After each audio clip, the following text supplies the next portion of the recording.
Good. Yan. So, papahirapan ko na si Renzo. Ngayon yan.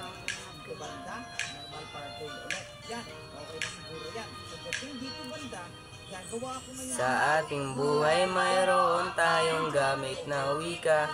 Ito ay isang instrumento ng komunikasyon na gagamit natin sa ating ugnayan. Nagbibigay daan sa ating pagunlad. Mayroon tayong gamit na wikang pangkonsepto. Ito ay ang una at ang ikalawa na wika. Ang unang wika ay ating nakagisnan. Tinatawag din na katutubong wika. Itinuturo ng magulang sa bata. Ito ang wikang ating nakagisnan. Wikang ating kinamulatan noon. Ating pagyamanin ito habang buhay. Gawin natin dito, huwag lang tayo ng lasers. Ito,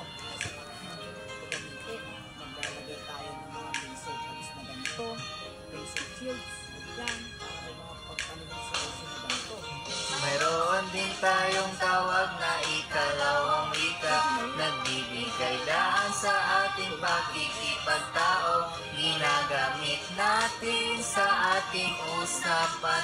Sa hanap buhay ka, bawat pagkakita. Gagawa tayo para sa pagkakita ng